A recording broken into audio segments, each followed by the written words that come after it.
Hello, everyone. My name is always Asmal. Welcome to another episode of Tooways to Skin a Cat, a show where we talk career experiences, entrepreneurship, and investments. The main aim is to show that there's more than one way to be successful other than just climbing the corporate ladder. This is Rush Week, episode 4 of 4. Last but not least, we've got an interesting guest for you. A reminder that the show will be available on YouTube and podcast by latest tomorrow morning. If you are watching live, please drop a 1 in the comments so that we know it's just not a two-way conversation and that you're also there. And drop a 2 in the comments if you're watching the recording. So my guest for today is Cyril Madiba, chartered accountant, SAICA top 35 under 35 in 2020, founder, non-executive director, senior financial specialist at ABSA, and board member at NSFAS. And there's probably a few more, but there's just not enough time to list all his achievements. Otherwise, that will take the whole time. So I'm not going to go through everything. He's making the rest of us look bad. Cyril, thanks so much for joining me today. That's a very long list. Thank you so much, always. Yeah, sometimes. Where do you find the time? That's my question. Where do you find the time? Sometimes I even look at that list and I'm like, sure, is that really everything I'm busy with? I think. Firstly, thank you for having me on this platform. I've been following it and really inspired by everyone that's come on here to share their story. It's all about knowing why you're doing things. Always, if you know why you're doing it, you will have the determination, the commitment, the courage, and the motivation to actually find the time, right? You know the saying that people find time for the things that they are interested in, and for me, if you look at the pattern in terms of everything that I'm doing, it's all about empowering and basically making a positive impact on society. So yeah, for me, that is the major driver in terms of everything that I'm doing, and for that. Because it's a passion of mine, I do make the time. Going back to your episode 1, where do you come from outside of work? Who is Cyril Madiba? Yeah. So I was born in Durban at Addington Hospital, and then I grew up in a number of areas actually in the KwaZulu-Natal province. So I spent quite a fair amount of time in the Komashu township. And then I also grew up in 2 villages, one in the north coast of KZN called Esamungu in the Eshowe area. And then I also grew up in the south coast in an area called Harding. So in summary, those 3 areas is where I grew up. And then I came up to Joburg only when I wanted to start my articles, actually, which was quite a change for me. But yeah, I grew up in KZN. So you basically covered the whole coast of KZN. Yeah. I actually know the N2 of KZN from the south coast all the way going north. No, that's brilliant. Now you just need to make it to Cape Town at some stage. Yes. So we mentioned that you've got a lot of roles. How do you keep them all in check? Do any conflicts arise, and how do you stay genuine to your main employer? Yeah. All right. Yeah. So the number one priority is my main employer, because that's the people that I'm contracted to, for my livelihood. So if anything conflicts with that, then that thing tends to take second priority.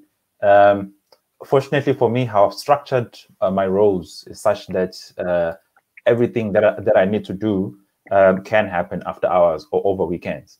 So what you find that like after hours, like now I'm doing this, later on I'm doing something else, and then I sleep quite late, and then over weekends as well, I might be doing something else. So yeah, that's basically how I structure my day. So definitely my role at ABSA takes priority over everything.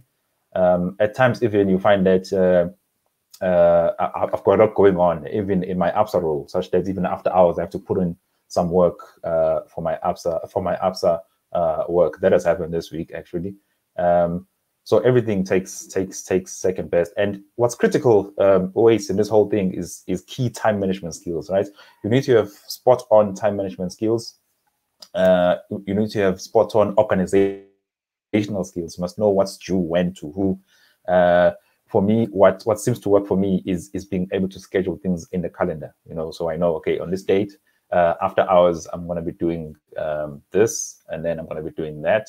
And then what happens is then I'm able to go through my day like that. In fact, it also helps because you don't want to go through each day and then have to think each day, okay, so what am I doing today? Because then that's how you end up forgetting things and you let down, some of your stakeholders. I'd rather live your life by your calendar than your inbox. At least you can prioritize. Yeah. Tell us a little bit about the SAICA Top 35, Under 35 journey. If for you that was in it, and maybe for somebody who wants to consider applying for next year, what are the benefits? What are the drawbacks, and what did you learn? Yeah. I would say the first thing, I thought about entering, but then I thought it was holding me back, actually, to be honest. But then I chatted to my wife about it, and I was like, SAICA's got this competition. They run this every year.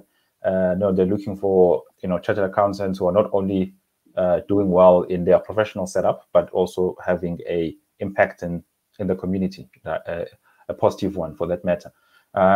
And she was like, "Oh, that sounds like you, because I'm doing a lot of these things, in both my professional and personal capacity." So that's how I got to enter into the competition. Entering itself was easy, how you enter is pretty much easy. You go online, you fill in a form, you basically state why it is that you're entering and why you should be considered as a finalist for top 35 and 35. Then you have to provide some supporting evidence on some things that you've done, right? Otherwise, anyone can enter and say they've done things, but in fact, they actually haven't. So I think it's part of the process and the checks that are in there.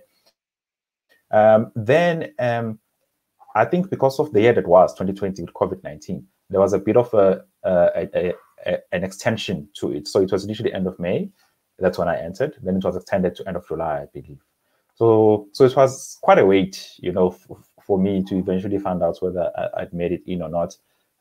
But I can say the experience itself, once I was a finalist, it was like unforgettable, from the way that, our contacts at SAICA treat us, to engaging with the other finalists. If you look at everyone's profiles and what they're out there doing, I also got inspired. In fact, what I found is there's some room for partnership, with other finalists. Because if you go together, you can go far. You can have a wider impact. So the scope to do some work with other finalists. So the benefits are that really. You meet with like-minded people. Your network, your personal brand. I can't say that's enough. Like your personal brand, the fact that you top 35, it's immense. There's some opportunities. I've had a number of opportunities that have come my way. Post that. I can't think of any drawbacks actually, always, in terms of the process itself. You also as part of the process then have what's called judging day, where you effectively go and stand in front of the judges that are going to announce the overall winner and the category winners. So there's the three categories, which are basically in line with the principles that SAICA stands for. So develop, influence, lead, and then there's an overall winner. So the judges on the day, based on the presentations, then decide who the overall winner is, and then there's an event where those winners get announced. So the whole the whole process I found quite enriching, and if I can speak about the personal brand aspect again, the personal brand is not just about advancing my brand, right? It's about advancing also the brands that I'm associated with. So now I'm finding that all the work that I'm basically doing, either through the Growth Switch or through Cyril Madiba Foundation or NSFAS and my other boards, it has come to the fore as well. And you find that there's people who are either wanting to partner or either wanting to assist, like in non-financial means, even through mentorship or, so that's been good to basically draw a spotlight on those type of activities that I'm busy with. So it's worth applying then for anyone not out there who's thinking about it. Yeah, definitely. Always, I would say if you even have, if you think you are capable and you think you should be considered as top 35 candidate, enter. You won't believe for 2020 there were close to 1,000 entries. I think it's the most. Yeah, I think it's the most SAICA's had since inception of the competition, and I foresee even a greater number for 2021 actually, as the competition gains more attraction and publicity and so on and so forth. Okay. A reminder to the audience that we'll be responding to questions towards the end. So if you've got any questions for Cyril, please put it in the chat now so that we don't miss it towards the end. So I see you've enrolled at the Harvard Business School online for a course on entrepreneurship in emerging economies. So a few questions on that. Firstly, how's it going? And secondly, would you recommend that type of course to others, considering the wealth of information that's available freely on the internet? Yes. Yeah. The Harvard Business School course, I actually found it, someone shared with me a catalog of courses that Harvard had released online for free, and basically you could do these courses through a provider called EDX. So they're a provider of online courses similar to the likes of Udemy, Coursera. So then I signed up for it. I was like, oh, why not? And for me, my interest was, I'm in an emerging economy, and I want, and this society of ours is faced with a number of challenges, and for these challenges, we need to be innovative in our thinking in terms of how we solution for those, because traditional methods have proven to not be effective. So that was my thinking going into it. And I must say it was a really enriching experience. It's taught by Harvard professors. They use case studies from emerging economies, from the likes of India, Mexico. There was even a case study from Brazil. So it basically shows how people have taken society's challenges and have come up with more innovative solutions that you basically help in alleviating the challenges of society. Yeah, so I found it quite interesting and quite relevant in our case. Like I said, where we've got challenges. It's not a long course per se. I think it's close to like 60 hours of video footage. There's also a bit of case studies in between, but it's quite interesting. So I would definitely recommend it to people. I believe it's still on there. So yeah, it's worth doing if you're interested in that type of topic. 60 hours sounds short, but when you put it into a full work week and you've got all your other things going on, if you spread it over, it can take quite a while from the other courses that I've done online.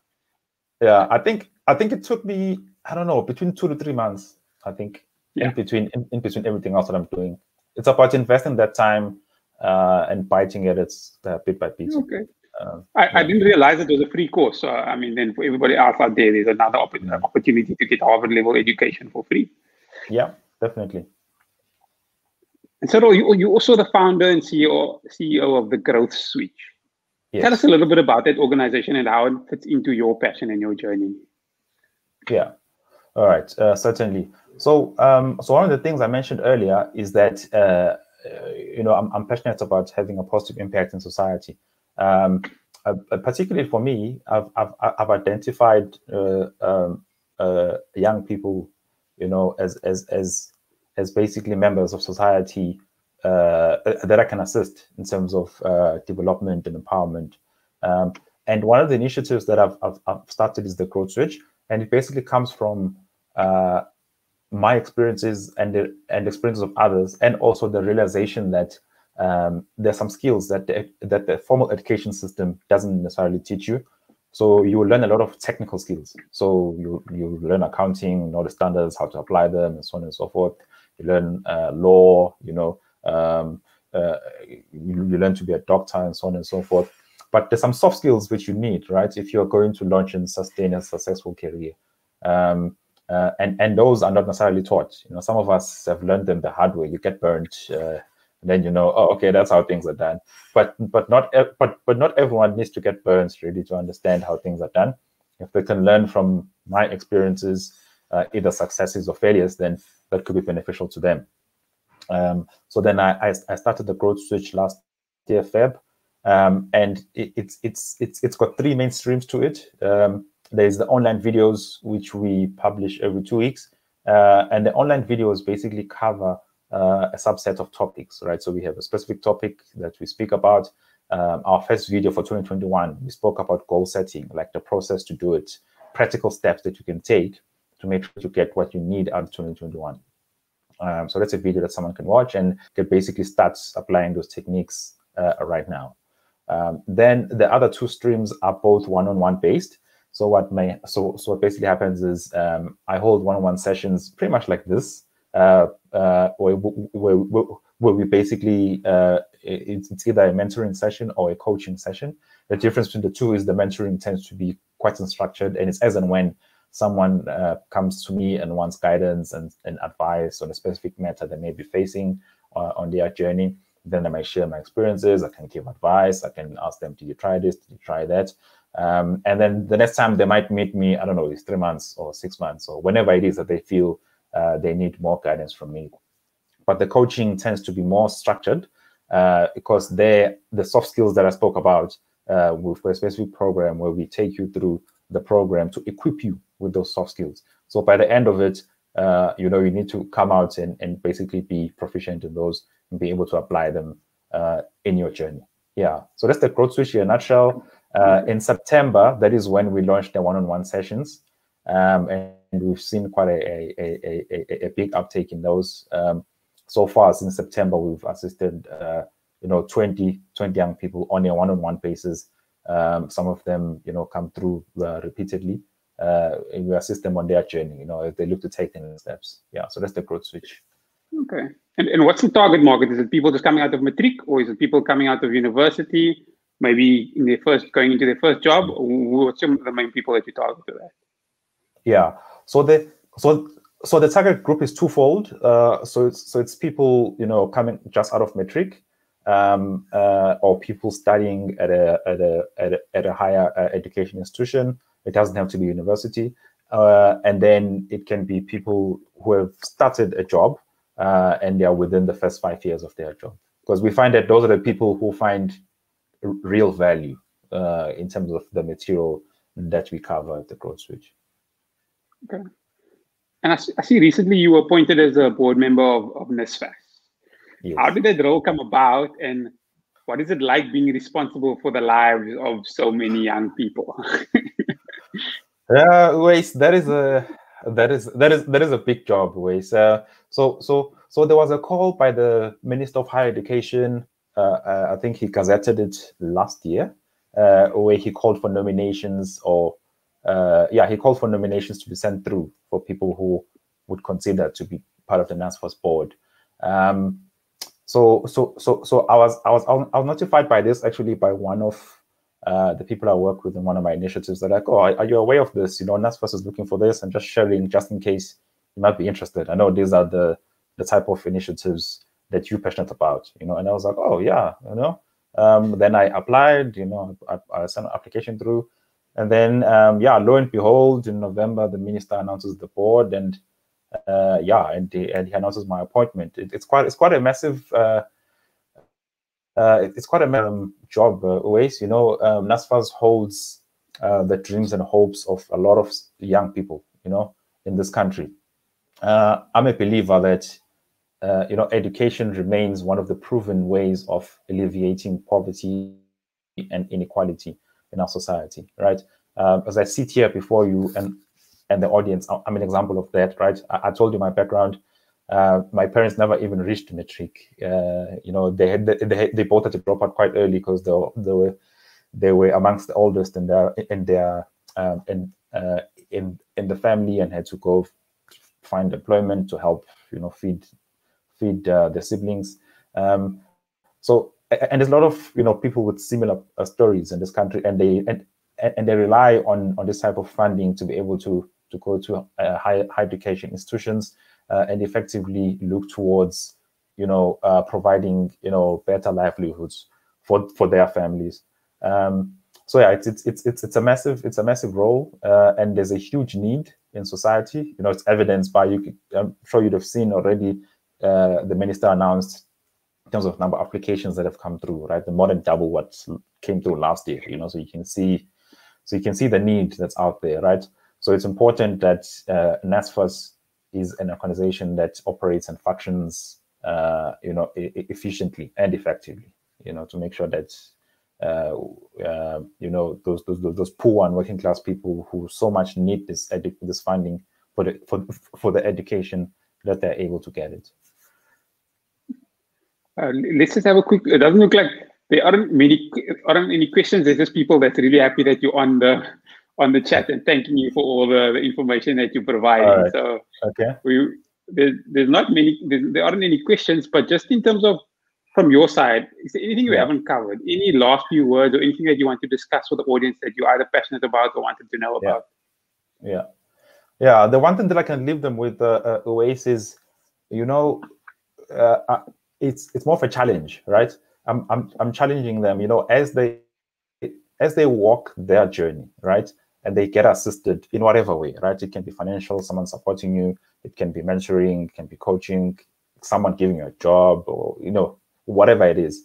As you progress and you become empowered, think about where you come from and the others who haven't received the similar experiences or support, so on and so forth. And think about what it is that you can do to effectively assist them on their journey, right?